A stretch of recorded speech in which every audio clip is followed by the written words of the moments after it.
The stone weighs 70 tons, not the pyramid, just one stone, one of 2,300,000. 70 tons, quarried 800 kilometers away, transported with no iron tools, no wheeled carts, no cranes, and set into its final position with a tolerance of less than a quarter of a millimeter. We built it in 2560 BC. We have been arguing about how ever since. Here is what most accounts of the Great Pyramid leave out. This is not a mystery in the lost civilization, hidden technology, ancient alien sense. Those versions of the story are more comfortable in a way. They place the impossibility safely outside human capacity and therefore outside human accountability. The real situation is stranger and more uncomfortable than that. We know who built the pyramid. We have their names. We have their lunch records. We have their medical files written on papyrus, describing the injuries they sustained and the treatments they received. We have, discovered in 2013 in a sealed chamber on the Red Sea coast, the actual logbook of an official named Merer who supervised limestone deliveries to the construction site and recorded them day by day, trip by trip, in ink that is 4,500 years old. We know it was human beings. We know roughly what tools they had. We know the site, the stone, the organization, the scale. What we do not know, not completely, is the exact method by which 2 million stones were moved into place. And there is, inside the pyramid, a void approximately 30 meters long that no one has opened and no one yet knows what it contains. The most examined structure in human history is still yielding new data. That specific uncertainty, in a thing this large and this visible, is one of the stranger facts about the ancient world. Welcome to Quiet History. Before we begin, a word about what we are doing here. Sleep is not empty time. Our melatonin rises in darkness and nudges us gently toward rest. Our REM cycles, the phases where the brain sorts the day, stores what matters, processes what was difficult, run longer and deeper when we drift off with something genuinely interesting rather than something urgently demanding. Cortisol, the hormone that keeps us scanning for problems, drops most reliably when we give it something slow and absorbing instead of something that requires decisions. History, it turns out, is good for this, especially history that happened a very long time ago, to people who are no longer anxious about the outcome. If this is useful to you, a like, a subscribe. It helps more than you'd expect. New episode every week, same time, same format. Get comfortable. We are going to Egypt, and we are going to stand at the base of the largest thing human beings have ever built from cut stone, and ask the question that has not yet been fully answered. Not how could they. The answer to that is they did. The question is how exactly. Chapter 1. 3 Pyramids that failed. The Great Pyramid was not built by a civilization that had mastered pyramid construction. It was built by a civilization that was still learning. This is the most important thing to understand about what the pyramid represents, and it is almost always left out of the standard account. The standard account gives you the finished object, the size, the precision, the mystery, without the century of iteration that produced it, without the failures that made the success possible. Before Khufu built the Great Pyramid, his father built 3 others. 2 of them went wrong. Sneferu came to the throne of Egypt around 2613 BC. By any reasonable measure, he was an extraordinarily successful pharaoh.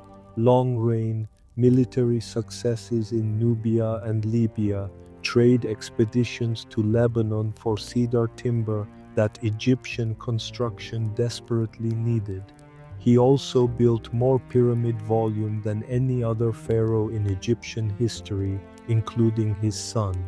That fact contains its own irony, because the reason he built so much was that his first two attempts produced results he was apparently not satisfied with.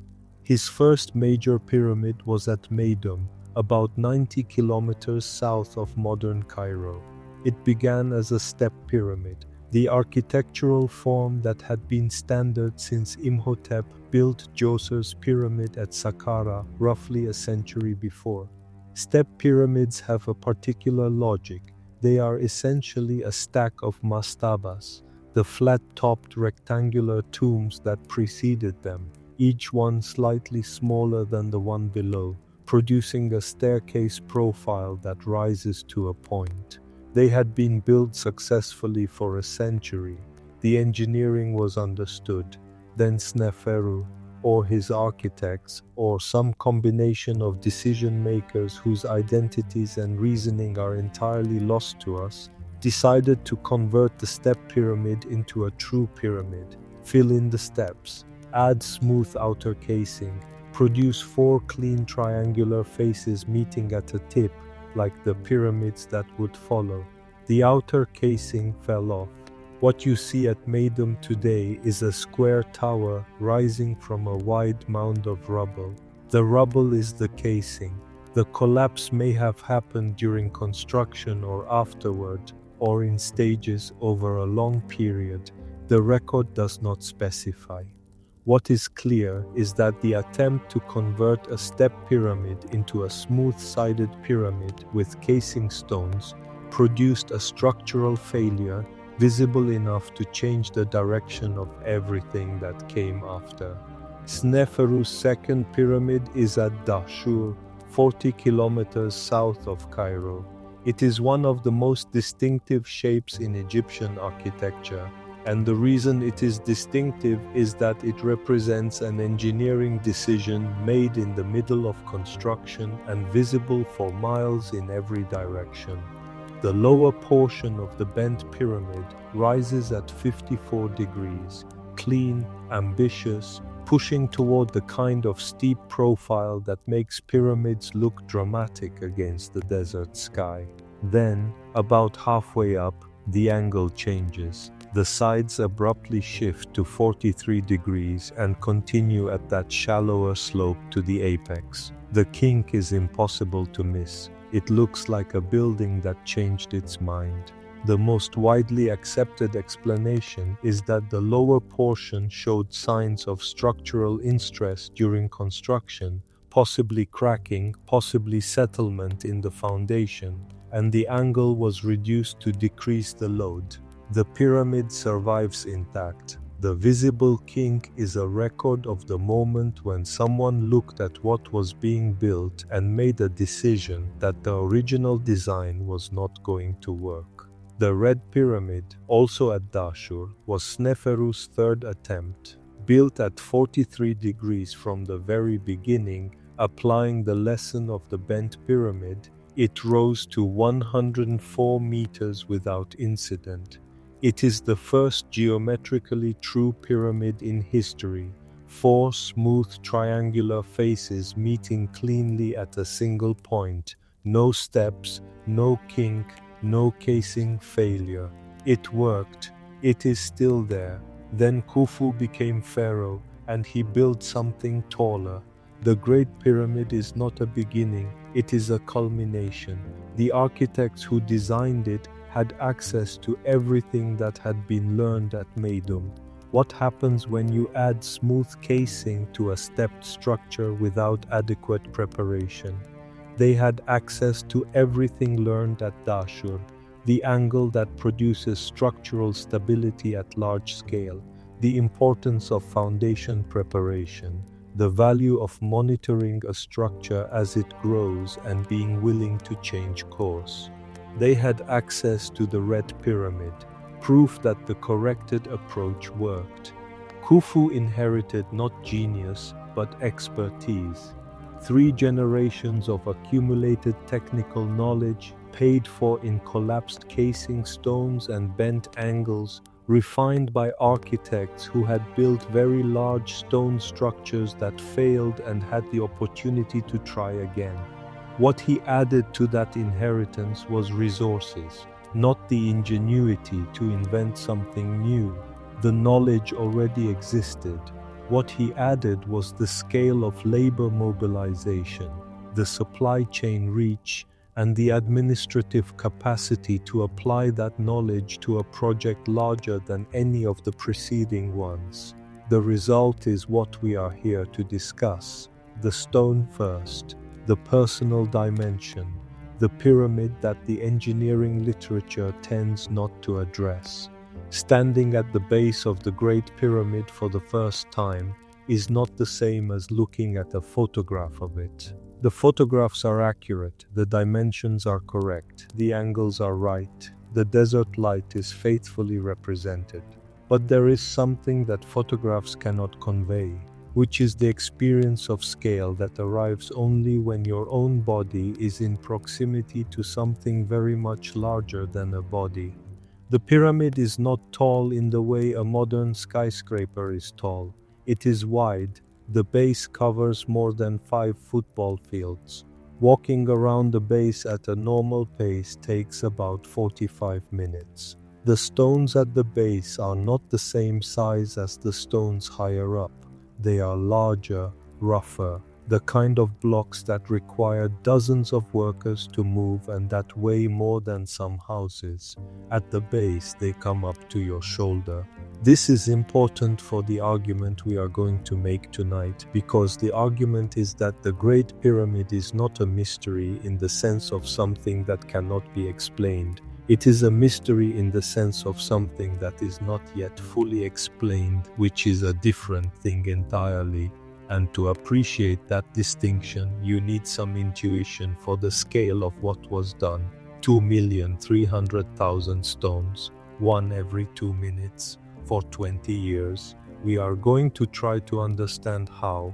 One aspect of Sneferu's career that is worth holding in mind as the pyramid story unfolds: he built more pyramid volume than any other pharaoh in Egyptian history, including his son, who built the largest individual pyramid. The raw numbers are astonishing. Estimates put Sneferu's total construction at somewhere between 3.5 and 4 million cubic meters of stone, compared to the Great Pyramid's 2.6 million. He built more than Khufu in a reign that was shorter. The explanation for this apparent paradox is the failure rate. The Meidum Pyramid and the lower portion of the Bent Pyramid represent enormous quantities of stone that either fell or had to be abandoned. Sneferu built so much because he had to build some of it more than once. The learning that made Khufu's pyramid possible was paid for in Sneferu's failed and redirected attempts. There is also a social dimension to the iterative process that is worth noting. The workers who built the Meidum Pyramid were not the workers who built the Red Pyramid. The architects who understood why Meidum's casing failed were not necessarily alive when the Great Pyramid was started. The knowledge was transmitted not through the survival of individuals, but through institutional memory, through the way organizations remember what their members have learned, through apprenticeship and record, and the gradual accumulation of practical understanding that does not need to be written down, because it is embedded in how the next generation of workers does their job. Khufu's architects inherited this institutional memory. It is the kind of knowledge that is almost impossible to document, because the people who hold it generally cannot separate it from ordinary competence. They do not know they know things that earlier generations did not know. They just know how to build pyramids. What they knew was worth 3 generations of expensive learning. Chapter 2: Where it came from. The Great Pyramid contains approximately 2.3 million blocks with a total mass of around 5.9 million tons. Those numbers are too large to hold directly. They become abstract, the way very large numbers do when they exceed the range of human intuition. So let us make them concrete. The core of the pyramid, the bulk of its volume, the millions of blocks that give it its mass and its shape, is made from limestone quarried on the Giza Plateau itself, immediately south of where the pyramid stands. This limestone is relatively soft. It can be worked with copper tools, which is what the builders had. Its grain is coarse and its color is yellowish-white, nothing like the bright finish the pyramid would eventually have. It was chosen not for quality, but for proximity. It was there, it was workable, and moving it required the shortest possible distance. The quarry is still there.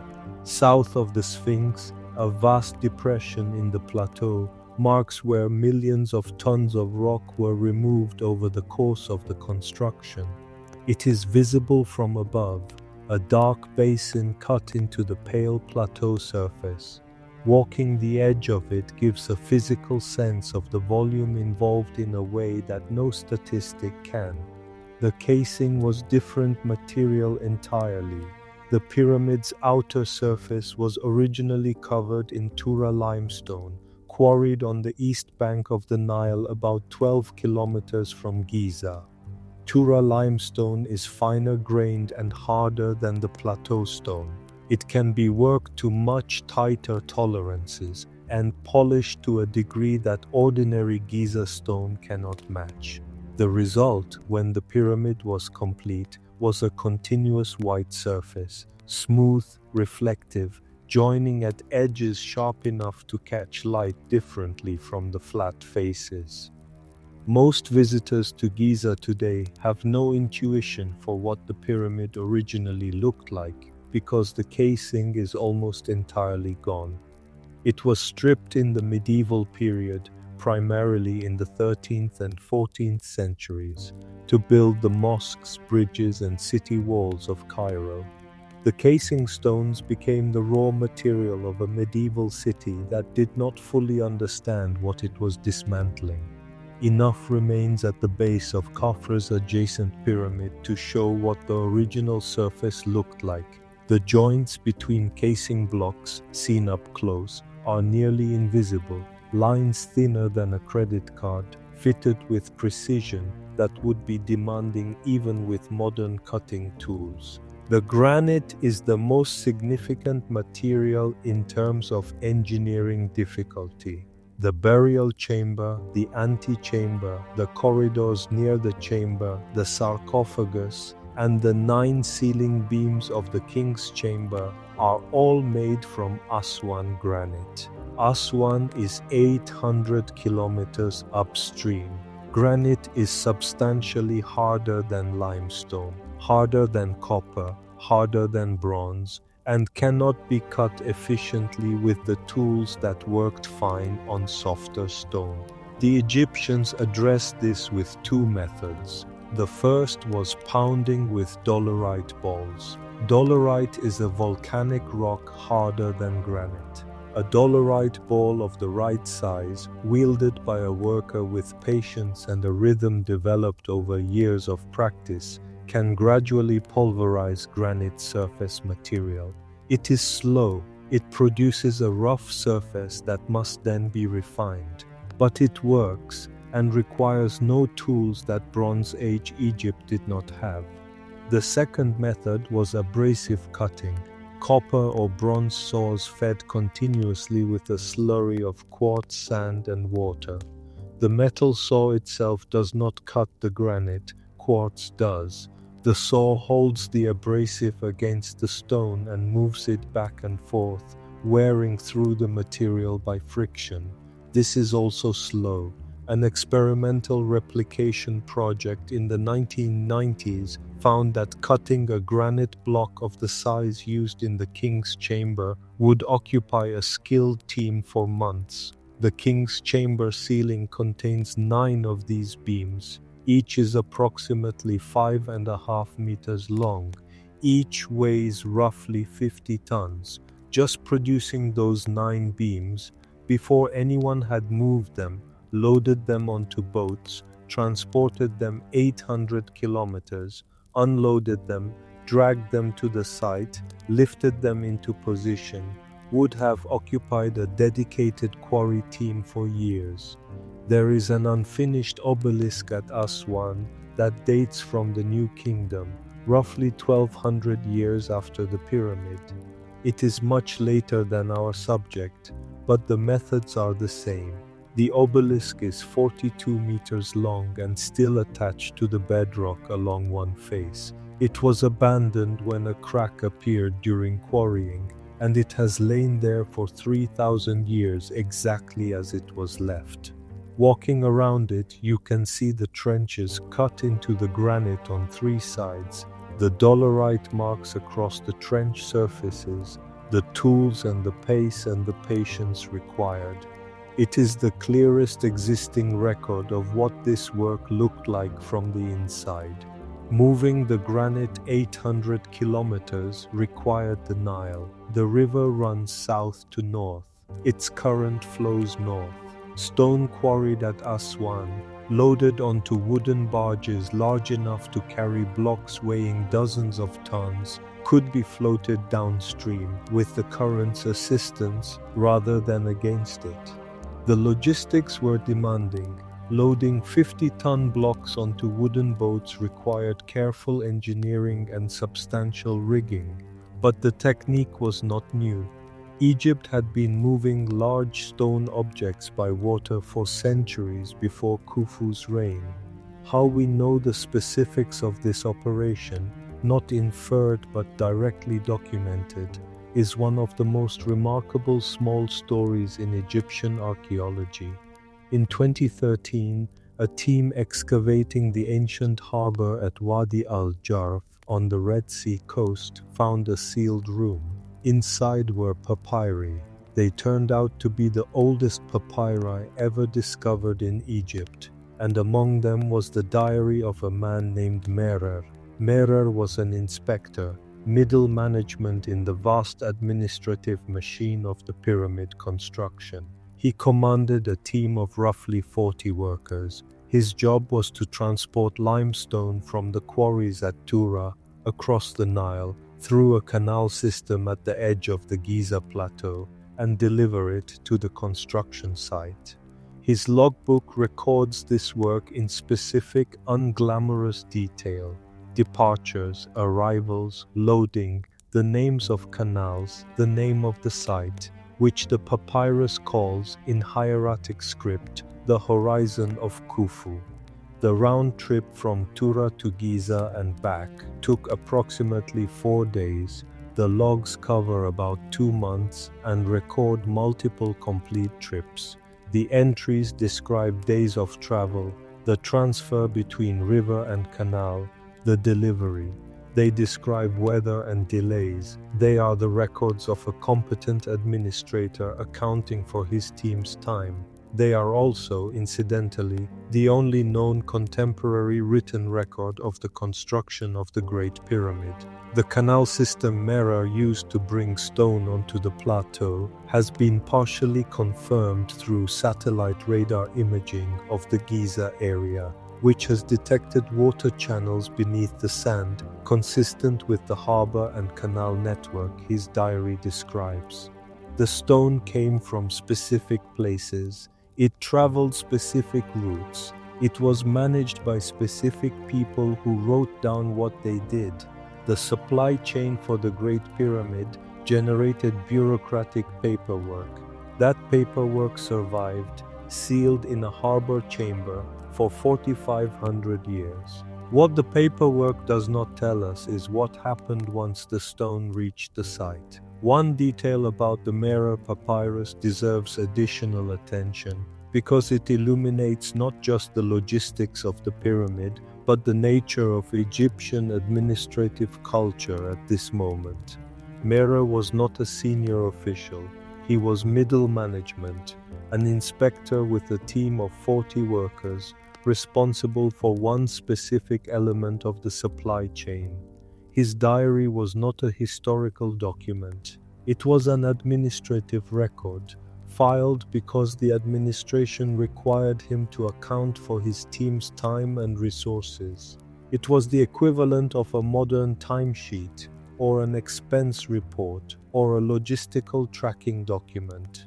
The fact that this document survived, sealed in a chamber at a port for 4,500 years, is a matter of extraordinary luck. The inference that follows is less lucky and more sobering. This one papyrus survived. How many others did not? The entire pyramid construction at its height involved tens of thousands of workers doing hundreds of different jobs. Each of those jobs presumably generated records. Those records were produced in a medium, papyrus, organic material, that does not survive ordinary exposure to time and air.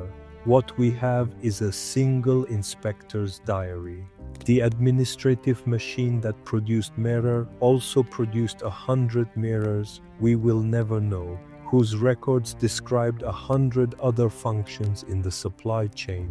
The granite quarry teams at Aswan, the boat crews that navigated the Nile, the administrators who managed the workers' village, the physicians who treated injured workers, the bakers who produced the bread recorded in the bakery deposits at the village site.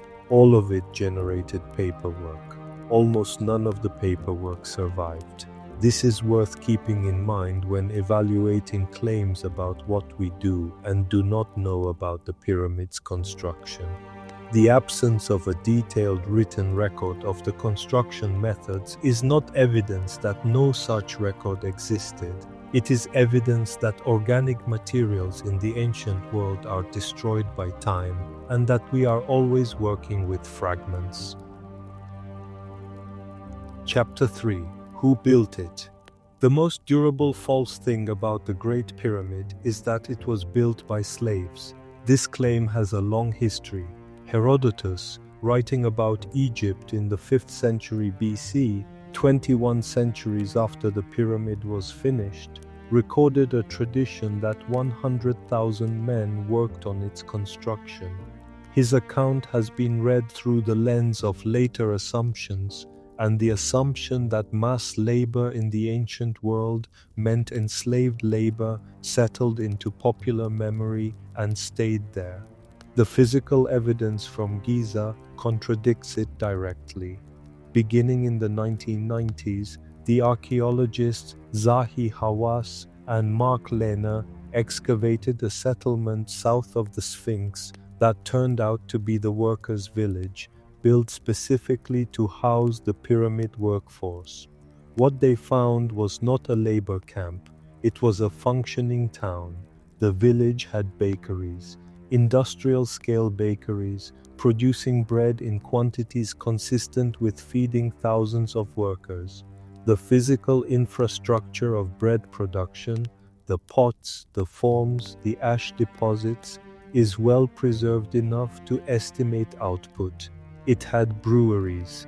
It had what appears to be a medical facility, an area with evidence of intervention, including skeletons showing bones that were set cleanly and healed, and evidence of amputations that the patients survived. It had administrative buildings, dormitories, cooking areas, storage facilities, and the workers were eating beef. This detail matters. Beef was not peasant food in ancient Egypt. It was the diet of people who were being fed by someone who needed them, capable of heavy, sustained physical labor, and was willing to invest in that capacity. Workers eating cattle, sheep, goat, and fish were being provided a diet that the pharaonic administration had calculated as worth the cost. Near the village are the graves, modest tombs, not the elaborate chambers of officials and nobles, but real burials with grave goods and inscriptions. The inscriptions identify what the people did: stonecutter, overseer, sailor, water carrier. The skeletons document what the work cost: high rates of arthritis, wear on the lumbar spine, fractures consistent with carrying heavy loads. They also document the care taken: bones that broke and healed straight, which requires setting; injuries that were treated rather than left to become infections. Slaves do not receive beef, beer, medical attention, and burial inscriptions. People who receive these things are not slaves in any meaningful sense of the word. They may be coerced in ways, we will come to that, but the social category is not what the modern world means when it uses the word slavery. The workforce was organized around what is called a corvée, a labor tax. Egypt was divided into administrative districts, each of which owed the crown a period of labor service annually. You paid this obligation not in grain or metal, but in your body, showing up with your team for the months required. You then went home. The rotating workforce was replaced by the next group, while the permanent skilled staff, the master stonemasons, the surveyors, the administrators, continued. At peak construction, somewhere between 20 and 30,000 workers may have been present at Giza at any given time. Estimates vary, and the question of what exactly we are counting complicates any single number. The permanent expert corps was probably much smaller, a few thousand people who had spent their working lives learning what large-scale stone construction required and whose knowledge could not easily be replaced. These are the people we know least about. The administrators left records. The pharaoh left a tiny ivory statue at 8 centimeters tall, the only known portrait of Khufu. The master stonecutter who could dress a casing block to the required tolerance and teach others to do the same worked in practical silence as far as history is concerned. Then there is the graffiti. Inside the 5 relieving chambers above the king's chamber, sealed spaces that no one was intended to visit after construction, the workers left their marks. Gang names in hieratic script, cartouches of Khufu, work records. In one chamber, sealed for 4,000 years before European explorers broke through in the 19th century, the name of the Friends of Khufu. The same gang appears in other construction records at Giza. They were up there, in darkness, finishing chambers that would be closed behind them immediately. They signed their name anyway. Another gang called themselves the Drunkards of Menkaure, apparently while working on Khufu's pyramid, which was under construction before Menkaure was even pharaoh. Whether this was a joke, a statement of loyalty to the expected successor, or something else entirely lost to time, is impossible to determine. What it says clearly is that these were people with a shared identity, a sense of themselves as a group, the inclination and the time to write their name somewhere when no one was watching. That is not the behavior of people who understood themselves as property. The organizational challenge of managing this workforce was itself extraordinary. Feeding 30,000 people in one location required a supply chain for food as elaborate as the supply chain for stone. Housing 30,000 people required physical infrastructure. Managing the rotation, the arrival of new teams from distant districts, the departure of teams whose service was complete, the transfer of knowledge from experienced workers to new arrivals who had never seen a pyramid before, required administrative capacity at a scale that had no precedent. The Mirror Papyrus suggests that the administration was highly capable. The precision of the pyramid's construction suggests the same. You do not build something this accurate with a disorganized workforce. The corvée system requires a brief additional examination because it is easy to use the word and lose track of what it actually meant for the people involved. Being conscripted into corvée labor was not voluntary. The workers who came to Giza came because they were required to come. Their obligation to the crown was not negotiable in any meaningful sense. They were not free laborers who chose pyramid construction over other available options. They came because the administrative machinery of the Egyptian state said they would come, and because the consequences of non-compliance were presumably not pleasant. This coercive element is real, and it is worth naming, but it coexisted with material conditions that were, by any ancient standard, real. The beef, the beer, the medical treatment, the burial with an inscription. These were not gifts, they were conditions of the corvée relationship, calculated to produce workers capable of the physical performance the construction required. Keeping workers healthy and capable was economically rational from the administration's perspective. Treating them badly enough to reduce their productivity would have been counterproductive. The result was a relationship that sits in a moral category that modern vocabulary does not have a clean word for: coerced but provided for, obligatory but not brutal, without individual choice but not without dignity. The graffiti is perhaps the most direct evidence of the workers' experience of themselves. People who understand themselves as without dignity, who experience their labor as pure degradation, do not typically take the time to name their group and write that name somewhere permanent. The friends of Khufu and the drunkards of Menkaure were people who had, at minimum, a sense of themselves as groups worth naming. Whether this means they experienced their work as meaningful or bearable or simply too large to resist, and therefore something to be endured with whatever small expressions of autonomy remained, the graffiti cannot tell us, but it suggests a baseline of selfhood that simple coercion in its harshest forms tends to destroy. They were there. They left their name. 4,500 years later, we know they were there. Chapter 4. The Ramp Problem. Here is what the evidence actually says. We do not know. Not in the alien technology sense of we do not know. In the more ordinary sense, the specific mechanism by which 2.3 million blocks were raised to their final positions has not been nailed down. The evidence does not yet produce a single answer. The standard answer is ramps. The Egyptians used ramps. This is not speculation, it is documented.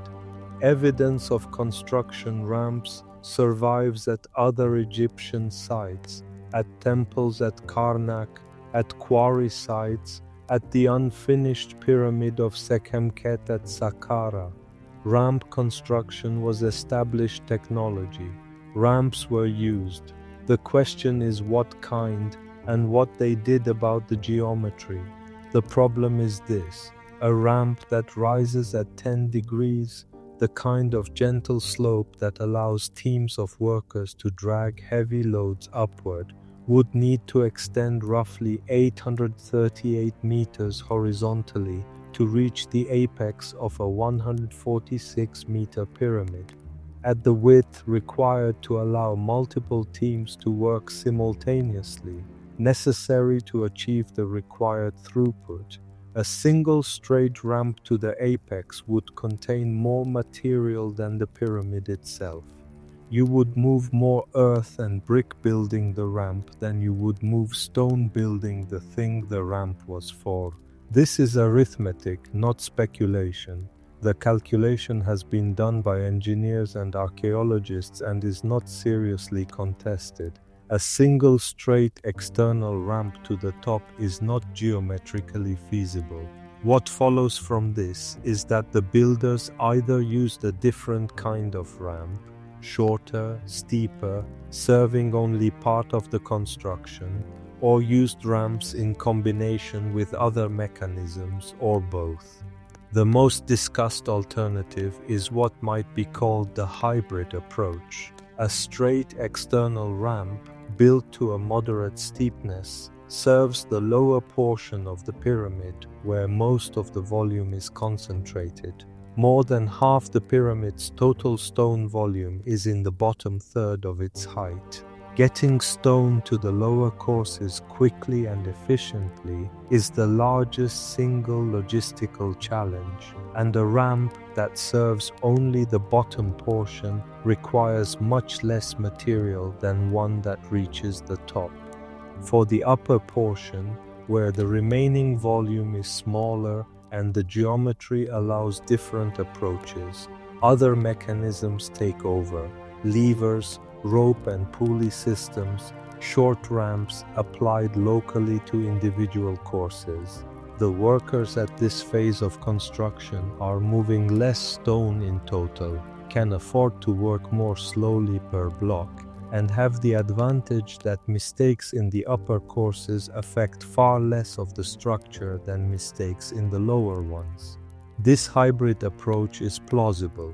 It is consistent with the construction evidence at other sites, but it has not been demonstrated as the specific method used at Giza. The most architecturally elegant proposal was developed by Jean-Pierre Houdin, a French architect who spent years building computational models of the pyramid and its construction. Houdin's theory involves an internal spiral ramp, a narrow tunnel spiraling upward through the pyramid's body, used for the upper phases of construction after the external ramp was no longer practical. After the upper courses were complete, the internal ramp would be partially filled in from the inside, sealed and left as a narrow void within the pyramid's mass. The theory accounts for a detail that has always been puzzling. There is no surviving trace of a ramp at Giza. External construction ramps at other sites, at Karnak, at various quarries, are visible in the archaeological record. The absence of any external ramp at Giza has been cited as evidence against the ramp hypothesis generally, though the counter-argument is that the Giza ramp was dismantled and its material reused after construction was complete. An internal spiral ramp, by contrast, would leave no external evidence at all. Houdin's theory received an unexpected piece of support in 2003. A muographic survey using the same cosmic ray particle technique described in the 2017 Nature paper detected density variations inside the pyramid's upper quarter consistent with a spiral arrangement of lower density material. The survey was not high resolution enough to confirm the presence of a tunnel, but the pattern was consistent with what Houdin had predicted before the survey was conducted. A third family of proposals involves rocking and rolling mechanisms, cradle systems, pivot platforms, cylindrical carriers that can move large blocks on level surfaces with surprisingly small teams. These have been demonstrated experimentally with blocks of various sizes. Whether they can be scaled to pyramid-weight blocks on inclined surfaces remains an open question. Several experimental groups have produced results suggesting the answer is yes. Others have found the scaling difficult. The honest position: the builders of the Great Pyramid probably used some combination of these approaches, applied at different phases of construction, adapted as the pyramid grew and as the engineering challenges changed. They were practical people solving practical problems. They would have used what worked, abandoned what didn't, and modified their approach when they reached a part of the construction that required something different. What we can say with confidence is that whatever they did, it produced a specific result. Approximately one block placed every 2 minutes, continuously for approximately 20 years. One block every 2 minutes. That is the throughput implied by the finished pyramid. The mechanism that produced it remains, in its specifics, unknown. One block every 2 minutes for 20 years has an implication that is easy to miss. At that rate, the construction could not have been doing what popular accounts often imply, raising one course of stone at a time, completing the lower levels before starting the upper ones. The geometry of the pyramid means that the lower courses, which are wider and contain more stone, take longer to complete even at the same rate per block. If the workers had placed every stone in course 1 before starting course 2, the lower courses would have taken years to complete, while the upper courses, containing far less stone, would have been finished in weeks. In practice, the construction almost certainly proceeded differently. Multiple phases were worked simultaneously. Teams operated on different parts of the structure at the same time. The ramp, or ramps, or whatever mechanism was used, was extended and modified as the work advanced, and the logistics of moving stone were adapted continuously to the changing geometry of an increasingly tall structure. This kind of adaptive management at scale is itself an impressive achievement, and it is largely invisible in the finished result. The pyramid looks like a static object because it is one. What it does not look like is the dynamic, continuously changing construction site it was for 2 decades, with teams arriving, departing, working on different courses, different phases, different supply problems simultaneously, managed by an administrative hierarchy that had to keep track of all of it at once. The organizational complexity of the pyramid may be as impressive as the stone. The stone is what survives. The organization is what made the stone possible. Chapter 5. How they found north. The Great Pyramid is oriented to true north with an error of 3/16 of a degree. This is more remarkable than it sounds, for reasons that require a brief digression into astronomy. True north is not magnetic north. A compass, had one existed in Bronze Age Egypt, would have pointed at the magnetic pole, which moves over time, and in 2560 BC was in a significantly different location than it is today. True north is the geographic North Pole, the point toward which the Earth's rotational axis points, the celestial pole around which the stars appear to circle over the course of a night. In 2560 BC, there was no bright star near the celestial pole. Polaris, which currently sits close to the pole and is a reliable navigation reference, will not be in its current position for thousands more years. The celestial pole moves slowly across the sky over a period of roughly 26,000 years, a process called precession, driven by a wobble in the Earth's rotational axis. In Khufu's time, the pole was in an empty region, surrounded by dim stars, with no single marker bright enough to sight against directly. The Egyptians found it anyway, to within 3/16 of a degree. The most widely discussed method was proposed by Kate Spence of Cambridge University in a 2000 paper in Nature. Spence identified 2 stars that, in Khufu's era, were positioned on opposite sides of the celestial pole in a useful configuration: Mizar in the handle of the Big Dipper and Kochab in the bowl of the Little Dipper. As these 2 stars orbit the pole over the course of a night, There are two moments when they are vertically aligned, one directly above the other.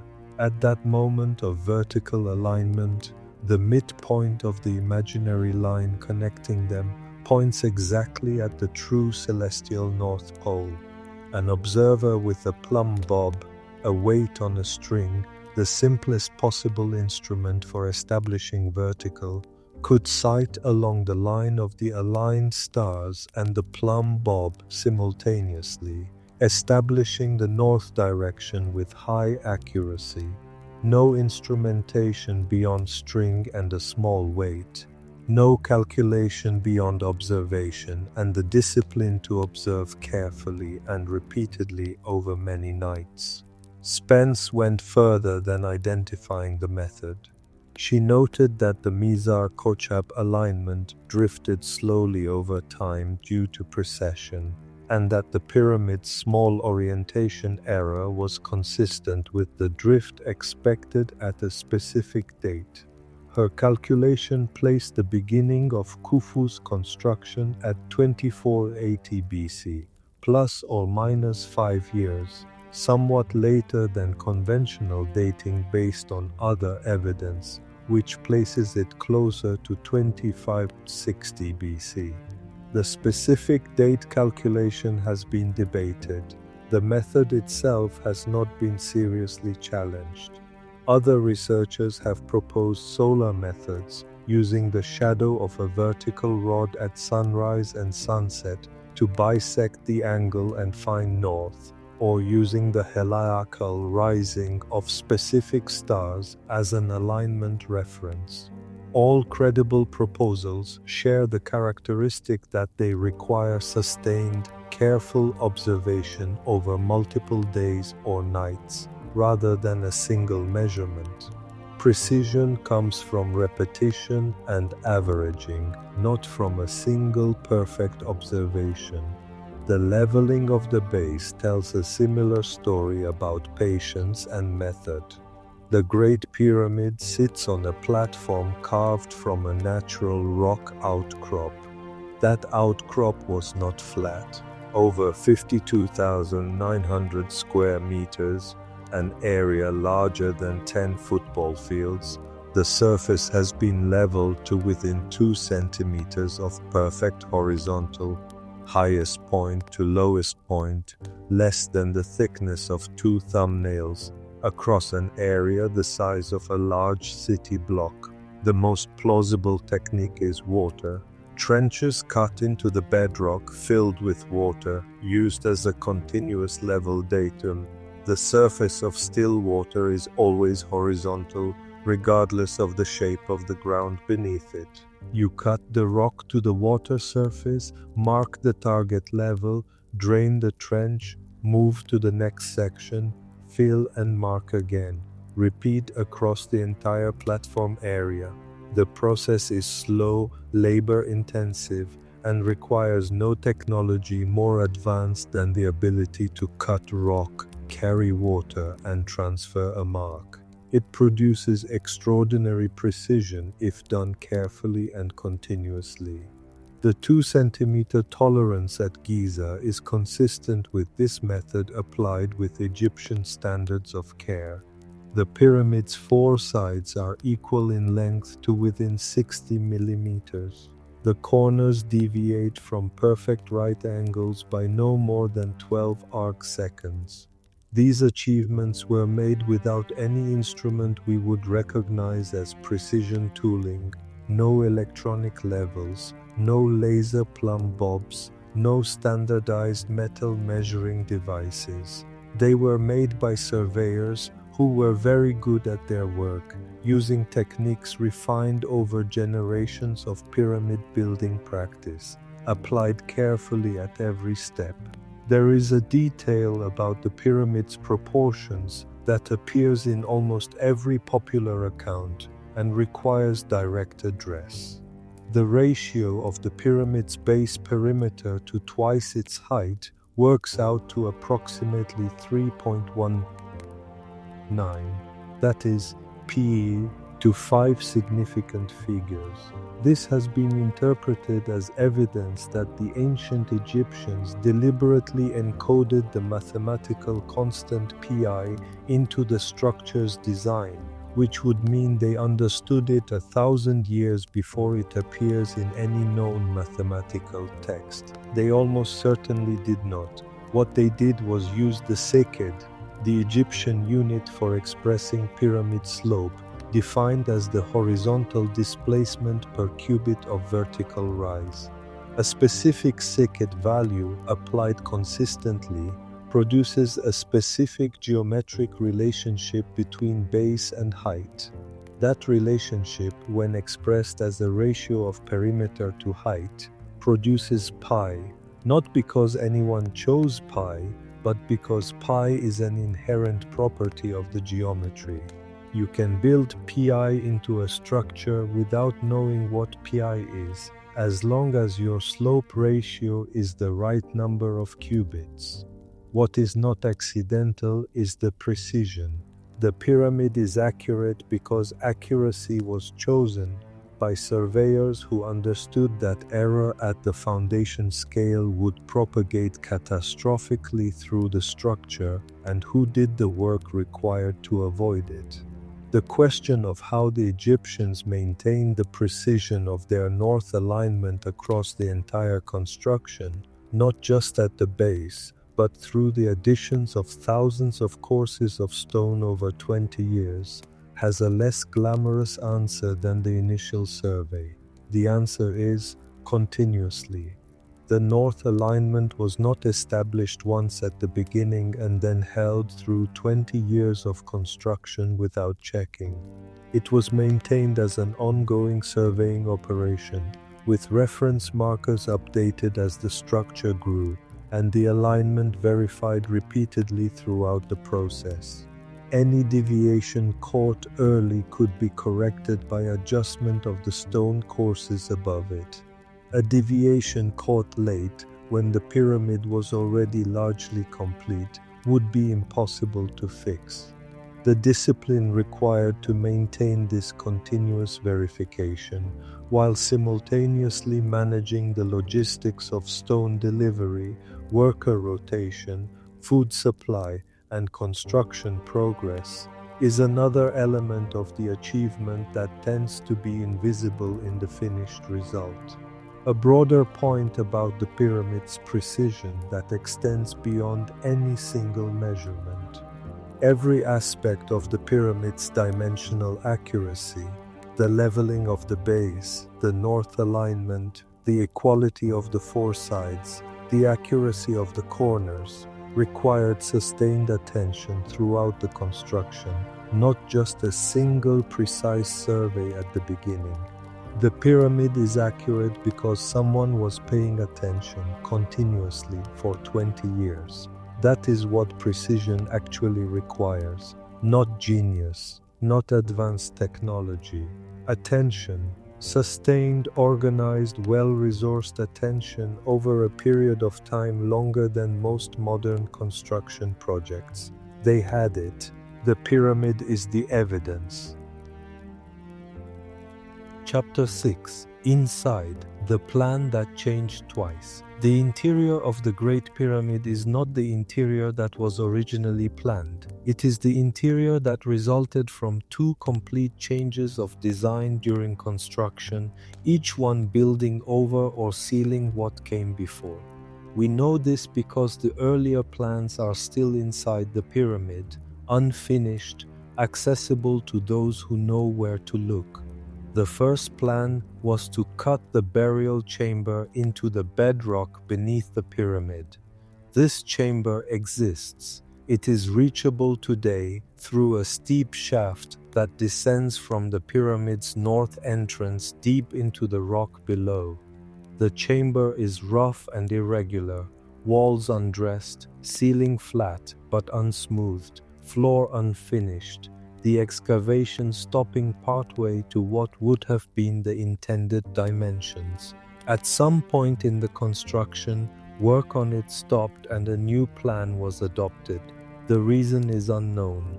The most practical explanation is that the bedrock at that depth had flaws, fractures, weaker zones, that made the space structurally unreliable.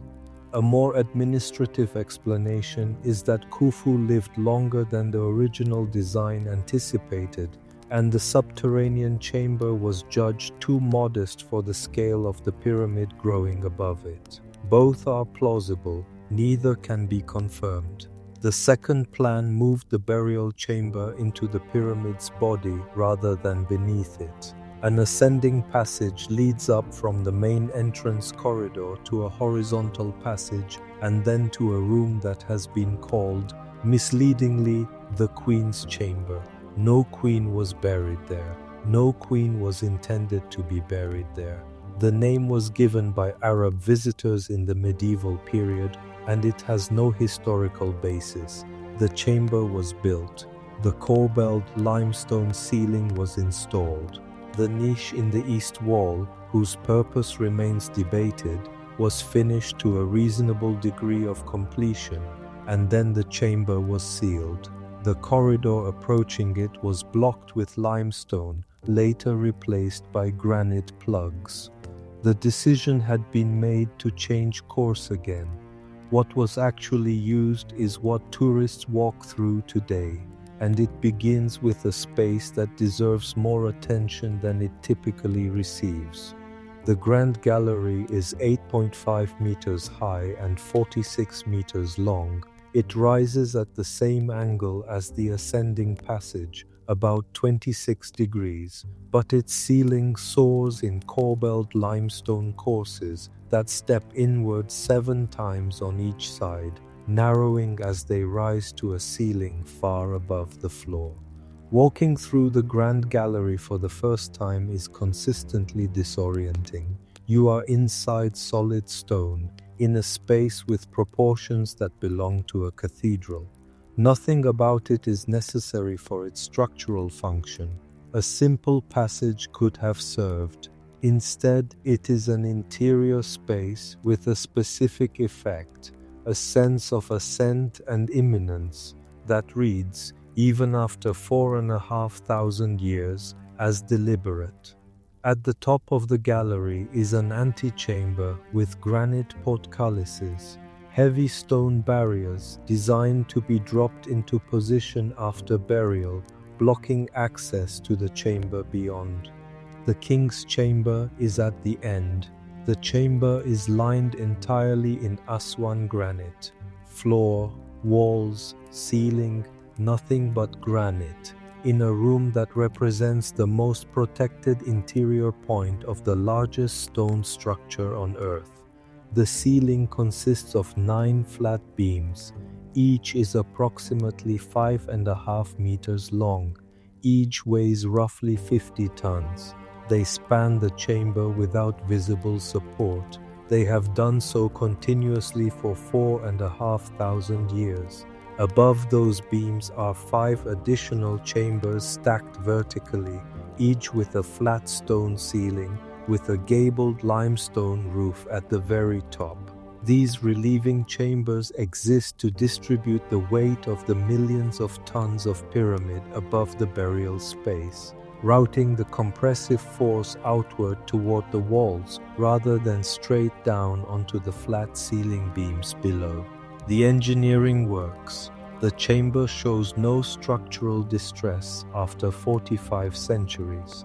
Inside the uppermost relieving chamber, Campbell's Chamber, named for the explorer who first entered it in the 19th century, are the workers' inscriptions, gang names in hieratic script, cartouches of Khufu, work records, and the name of the Friends of Khufu in ink that is older than any other inscription found inside the pyramid. They were in there, finishing work that would be sealed immediately. The chamber above the king's chamber was a space no one would ever see. They left their name anyway. The sarcophagus in the king's chamber is a single piece of Aswan granite. It is wider than the entrance passage. It was placed in the chamber before the chamber was finished and the ceiling beams installed. The room was built around it, not the other way. This detail reveals the extent of the planning. The builders knew from the beginning of the interior construction exactly where the sarcophagus would be. They did not adapt to it. They planned around it.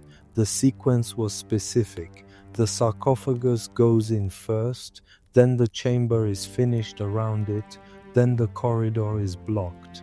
The two abandoned plans, the unfinished subterranean chamber, the sealed queen's chamber, remain among the pyramid's genuine architectural puzzles. What can be said is that the pyramid that was completed is not the pyramid that was started. Somewhere in a 20-year construction project with tens of thousands of workers and millions of tons of stone already committed, someone decided the plan needed to change, and changed it. The precision and durability of the finished result suggest that these decisions, even when they came midway through the work, were made carefully.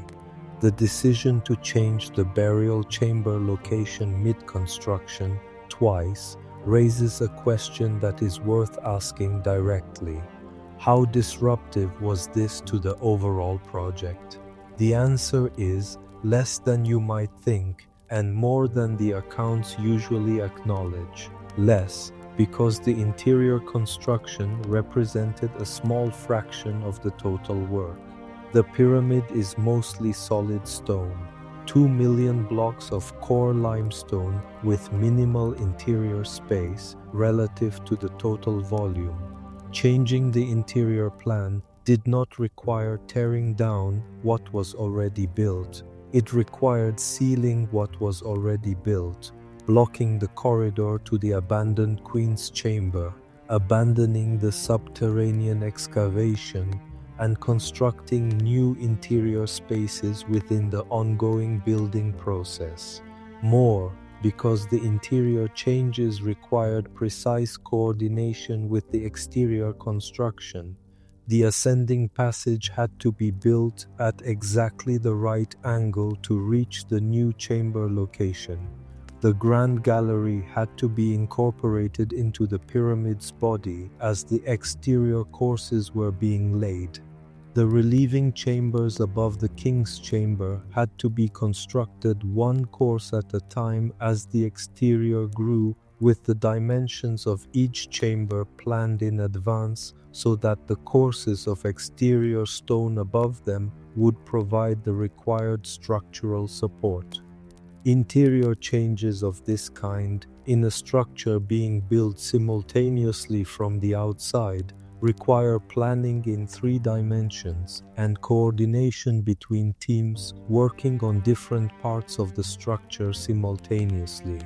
The fact that the interior spaces are as precise as they are, that the Grand Gallery's corbelling is consistent, that the relieving chambers above the King's Chamber work as intended, that the sarcophagus fits in the chamber and the chamber fits in the pyramid, speaks to the organizational capacity of whoever was managing the project. The pyramid that was completed is not the pyramid that was started, but it is a very good pyramid.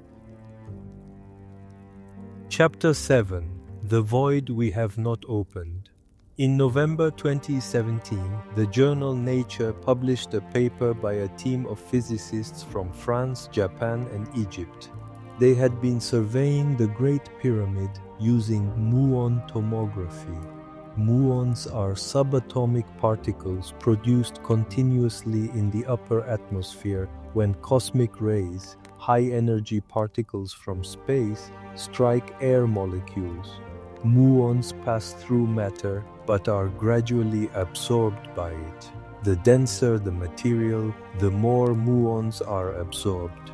By placing detectors inside the pyramid's known chambers and measuring the flux of incoming muons from different directions, variations in the density of the stone above can be detected. An unexpected concentration of arriving muons from a particular direction means there is less stone in that direction than expected. Less stone means lower density. Lower density means possibly an empty space. The team found one. The void is above the Grand Gallery. It appears to extend in a roughly horizontal direction for approximately 30 meters. It does not correspond to any previously identified feature of the pyramid. No chamber, no known corridor, no gap in the structure that existing documentation accounts for. The resolution of the muon measurement was sufficient to confirm the void's existence and estimated size, but not to determine its precise shape or what, if anything, it contains. The paper's language was careful. The team had detected a void. They made no claims about purpose, origin, or contents. They noted explicitly that the technique could not distinguish between a deliberate architectural space and an unintentional gap in the construction. They described it as requiring further investigation. Further investigation has not been publicly reported. The void is still there, uncharacterized, waiting. 3 main interpretations have circulated since the paper's publication. The first is a construction gallery, a space built into the pyramid during the upper phases of construction to house workers, equipment, or a ramp system, and then partially filled and sealed when it was no longer needed. This interpretation is consistent with the internal spiral ramp hypothesis. If such a ramp existed, it would leave voids of roughly the expected location. The second is a stress relief feature, a deliberate architectural void placed above the Grand Gallery to distribute the weight of stone above it, similar in function to the gabled roof at the top of the relieving chambers above the King's Chamber. In this reading, the void is not a construction artifact, but a structural feature, a space that was intended to be there, designed to protect the gallery and chamber below. This interpretation requires no revision to existing knowledge about the pyramid's interior.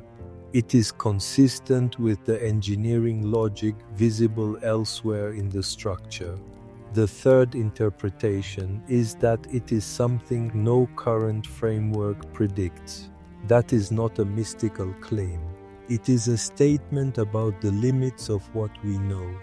The pyramid was built by people working within a construction tradition that we have only partially reconstructed, solving problems that we have only partially identified. The possibility that there are features of the structure that do not fit current categories is an intellectually honest position rather than a gap to be filled by speculation.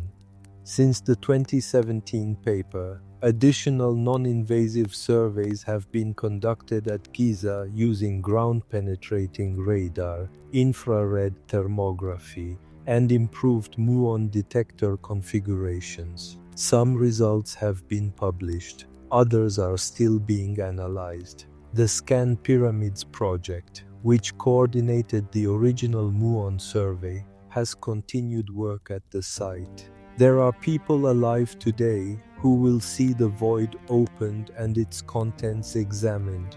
The Egyptian authorities who govern access to the site have been cautious about invasive investigation. No drilling, no tunneling, no physical penetration of the structure to investigate the void. This caution is not unreasonable. The pyramid has survived 4,500 years in its current condition.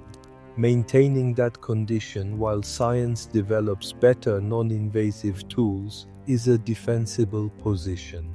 What the void represents, regardless of what it ultimately turns out to contain, is a fact about the Great Pyramid that is strange. The most examined structure in human history has an uncharacterized interior feature. The most visited ancient monument in the world has a room or a space or a gap or whatever it turns out to be that no one has been in. The pyramid has been studied longer and more intensively than any other building on Earth. It is still yielding new information. The muon tomography technique itself deserves a brief explanation, because the word void, in the context of the pyramid, requires careful handling. Muon tomography works by exploiting the fact that muons, heavy relatives of electrons, produced in the upper atmosphere and raining down constantly on the Earth's surface, are gradually absorbed by matter. The denser the matter, the more muons are absorbed. A detector placed inside the pyramid and left running for several months accumulates a statistical picture of how many muons arrive from each direction. Directions that pass through more stone show fewer arriving muons. Directions that pass through less stone show more. A void, an empty space inside the pyramid, would show as an excess of arriving muons from that direction, because the muons passing through air are barely absorbed at all compared to those passing through stone. The 2017 measurement detected exactly this, an excess of arriving muons from the direction above the Grand Gallery, consistent with a space approximately 30 meters long. What the measurement cannot determine is the void's precise geometry.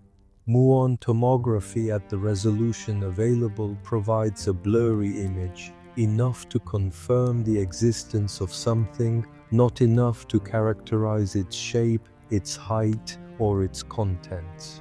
The measurement was also made from inside the pyramid's known chambers, which limits the angles available and therefore the precision of the resulting image. Higher resolution surveys would require more detectors, positioned at different locations within the pyramid, running for longer periods. This is technically feasible.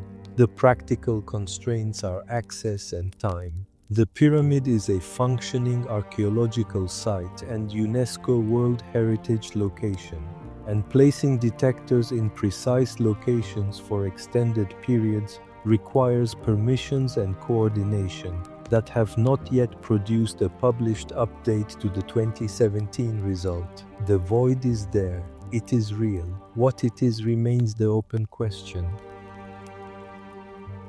Chapter 8. What it was for.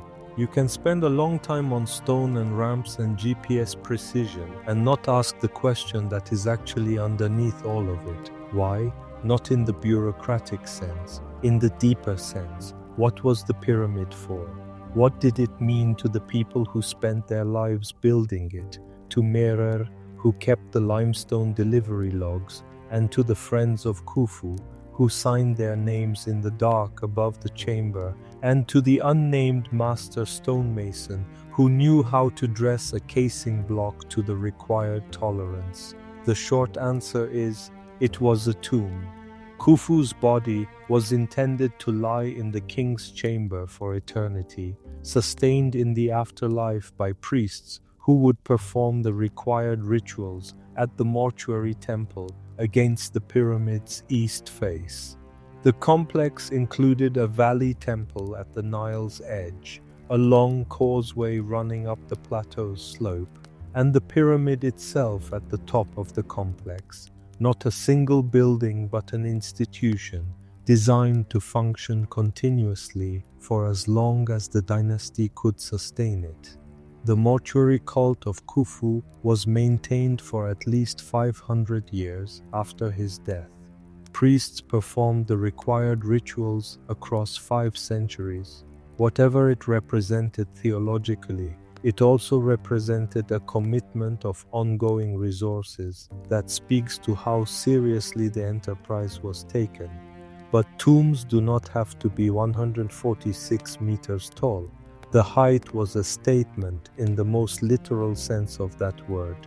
A structure visible from 50 kilometers in any direction across flat desert does not merely indicate that a pharaoh died and was buried.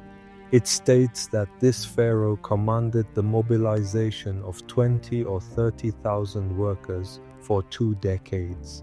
It states that this society's administrative capacity extended to managing the supply chain, the labor rotation, the food supply, the medical care, and the precision work simultaneously and without catastrophic breakdown.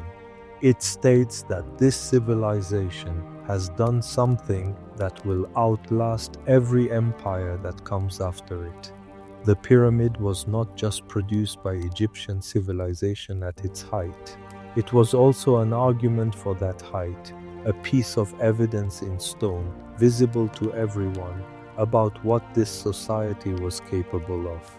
Mark Lehner, who has devoted more professional time to the Giza Plateau than perhaps any other archaeologist alive, has described the pyramid as a technology of social cohesion. Building it required workers from every district in Egypt, from the delta in the north to the Nile's upper reaches in the south, to converge on a single location, work alongside strangers who shared a language and a religion and a king, and contribute to something far larger than any of them would live to see completed. The experience of being part of that, of participating in a national project of that scale, was itself a form of what we might call civic education, a direct encounter with the scale and organization of the state. This interpretation is speculative, as all deep cultural readings of ancient societies must be. But it is consistent with what is known about how large collective projects function in Egypt and elsewhere across the whole of recorded history. The theological dimension is foreign to the modern frame. The pyramid's shape was specifically meaningful. It derived from the benben, a conical or pyramidal stone venerated at the temple of Ra at Heliopolis as the primordial mound, the first solid ground that emerged from the chaos of undifferentiated water at the moment of creation. The pyramid's profile quoted this founding image. By building one, the pharaoh was constructing a permanent recreation of the first moment, a stone argument that the world had begun, that order had triumphed over chaos, and that the cosmic order the pharaoh maintained in life would continue to be maintained after his death. This was not metaphor, it was not poetry, it was the actual structure of reality as the people who built the pyramid understood it. Khufu, as a person, is almost entirely lost behind what he left. The pyramid is one of the largest things human beings have ever made. Khufu is represented in the entire archaeological record by a single ivory statuette 8 centimeters tall, the smallest known portrait of an Egyptian ruler, discovered at Abydos in 1903. The man who ordered the largest building project in human history fits in the palm of your hand. This imbalance is not accidental. The pyramid was built to outlast the man and the dynasty and the civilization and the religion that built it. It was built as a refusal to disappear, and in that refusal, in the teeth of everything that time does to human things, it has largely succeeded. 4,500 years after it was finished, the pyramid is still there. The dynasty is gone, the language is gone, the religion has been replaced several times over. The casing is in the walls of a medieval city, and the pyramid is still there. Not a metaphor for persistence, not a symbol of it, but the thing itself, refusing to stop being what it is. Standing at its base and looking up, it is difficult not to feel the weight of that, not the mystical weight of secrets or lost knowledge, the human weight of people who knew they were going to die and decided to build something that would not. They built their answer out of limestone and granite. It took 20 years and 5 million tons of stone. It is still standing. There is one more dimension of the pyramid's purpose that is rarely addressed in the popular accounts, and it has to do with what the pyramid meant not to the pharaoh and not to the priests, but to the workers who built it. We cannot know this directly. The workers left no extensive written account of their experience. The graffiti is real but limited. Gang names and work records, not reflections on meaning. What we have is inference from the material record. The workers' village was not a temporary camp. It had permanent buildings, organized infrastructure, a cemetery where workers were buried over the course of the construction. The cemetery contains individuals buried across a generation of construction, people who worked on the pyramid and then died at the site, in some cases from work-related injuries, in some cases from age, and were interred nearby. Their graves are modest but real. Being buried near the pyramid was not nothing. In Egyptian religious culture, proximity to the royal monument carried significance. It placed the worker in ongoing relationship with the divine power the pyramid embodied. Workers buried at Giza were, in a cultural sense, part of the complex they had helped build. Their presence near the pyramid was permanent. Whether the individual workers understood or experienced this in a way that made the labor meaningful rather than simply compulsory is unknowable. What the material record suggests is that the administration treated the workforce as a population worth investing in, and a population whose afterlife presence near the pyramid was considered appropriate. That is a different relationship than the one implied by the slave builder myth. It does not make the coercion less real, but it places the workers in a different cultural position than the victim position, in a relationship with the pyramid that was, within the framework of the culture that produced it, one of participation rather than merely exploitation.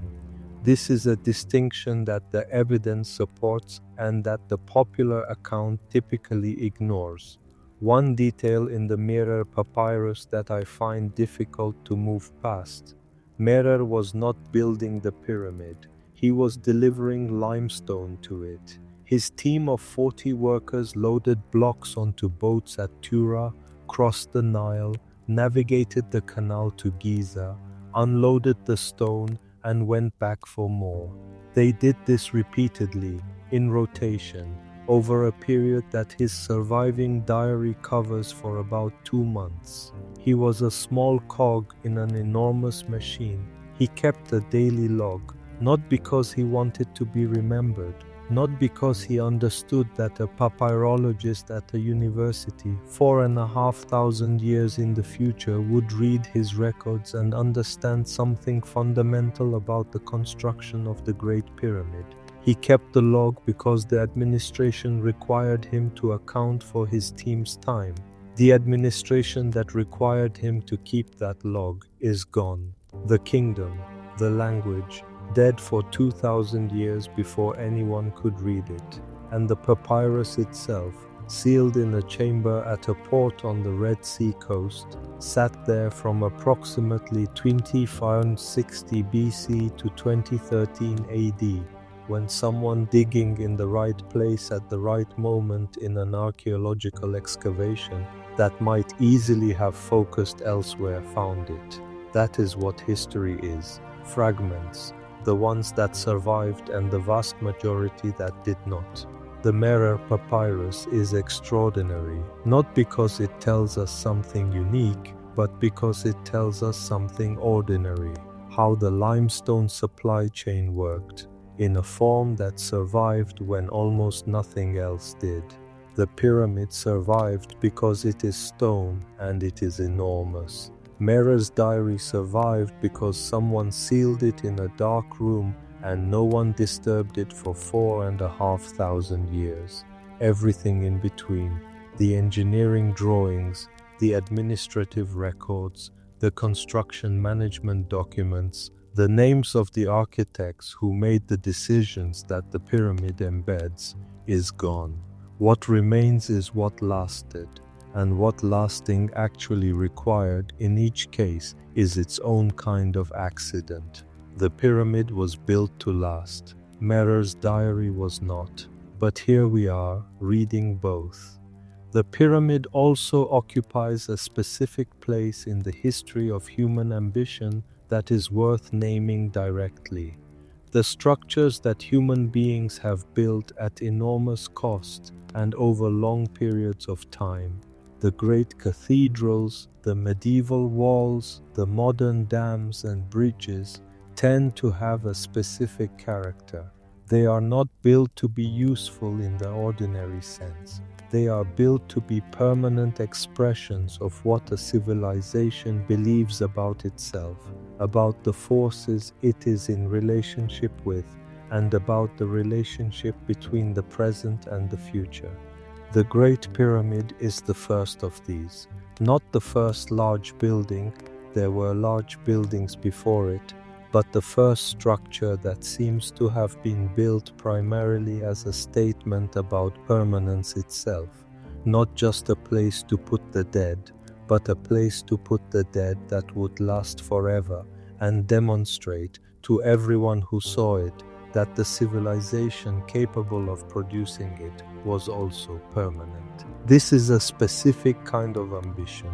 It requires a civilization that has enough surplus to devote massive resources to something that does not directly feed anyone or defend against any specific threat. It requires a ruling class that can mobilize and organize that surplus toward an abstract goal, and it requires a theory of time, a belief that the future exists and that things built now will matter in it. All three of these conditions existed in 4th Dynasty Egypt. The agricultural surplus of the Nile Valley was large and reliable. The administrative machinery of the Old Kingdom state was sophisticated enough to organize and direct it. And the Egyptian cosmology provided a detailed, specific theory of what happened after death that made building permanent structures for the dead not just appropriate but necessary. The result was the Great Pyramid, not a mystery, a very large, very expensive, very carefully built expression of what a specific civilization at a specific moment in history believed was worth doing with its resources, its people, and its time. We are still talking about it 4,500 years later. That suggests they were right about the permanence at least. So here we are, at the end of a story that is also, in a very real sense, not yet over. The Merer papyrus was sealed in a harbor chamber on the Red Sea coast for 4,500 years. The workers' village was buried under the sand until the 1990s. The void above the Grand Gallery is still uncharacterized, still waiting. The pyramid that was built is not the pyramid that was designed. The subterranean chamber is unfinished in the bedrock below. The Queen's Chamber is sealed behind walls that went up mid-construction when the plan changed. The friends of Khufu left their name in a space they knew would be closed immediately after they walked out. There is more here than we have yet recovered, and yet the main arc of the story is not mysterious. 3 generations of architects who built pyramids that failed learned from those failures and gave their knowledge to the next generation. A workforce of corvée laborers who were fed beef and beer and treated medically and buried with inscriptions. An administrator named Merer who kept meticulous records of limestone deliveries. Surveyors who stayed up late watching the stars, established north to within 3/16 of a degree, and leveled a platform 53,000 square meters in area to within 2 centimeters. Human beings solving human problems with human tools in human time. What I keep returning to is not the scale, The scale is almost too large to feel. What I return to is the detail. The friends of Khufu were in a chamber that was going to be sealed. The chamber was above another chamber inside the largest building on Earth, in a construction project that had been running for years before they arrived and would run for years after they finished. Whatever they were doing up there, it was not going to be seen, not by their supervisors, not by the pharaoh, not by history, which would seal the chamber behind them and not open it for 4,000 years. They left their name anyway, not because they expected anyone to find it, because being somewhere matters, because leaving evidence that you were there makes it matter a little longer in a way that is specifically human. This impulse to mark presence, to reach towards something that will outlast you, to insist on existing in time rather than just passing through it. The pyramid was Khufu's version of this. The graffiti was the friends of Khufu's version. The same impulse at different scales. The pyramid outlasted Khufu. It outlasted the priests who maintained his mortuary cult across 5 centuries. It outlasted the Ptolemies, who ruled Egypt after Alexander's conquest and looked up at the pyramid and built their own libraries and lighthouses in the same spirit. It outlasted the Arab builders who took its casing stones for medieval Cairo and may or may not have known exactly what they were dismantling. It outlasted Napoleon, who stood at its base in 1798 and told his army that 40 centuries of history were looking down at them. He was off by 7 centuries, but the feeling was correct. It will outlast us, not because of secrets or aliens or technology we cannot explain, because it was built well, built by people who had learned from 3 generations of failure what building well required. Built by workers who were fed and cared for and buried with their names recorded. Built by a man named Mira, who wrote down every limestone delivery in a diary that would wait 4,500 years for someone to find it. Built by the friends of Khufu, who signed their name in a sealed chamber and were right to think it would last. That is what lasts, not the mystery, the craft. Sleep well tonight. The pyramid is still on the plateau at Giza, pointed north to within 3/16 of a degree, standing under the same stars the surveyors used to find that direction 4,500 years ago. The casing is in medieval Cairo. The causeway is rubble. The canal Merer used is under sand. The mortuary temple is almost entirely gone. What remains is the core. 2,300,000 stones, one every 2 minutes for 20 years, placed by people whose names we mostly do not know, working towards something they believed in enough to do carefully, even in the rooms where no one would ever see whether they had. The friends of Khufu left their name in the dark. 4,500 years later, we found it. That is not nothing. In the long history of what human beings have done with their brief time here, it is actually quite a lot. Thank you for spending this evening with Quiet History. Until next week.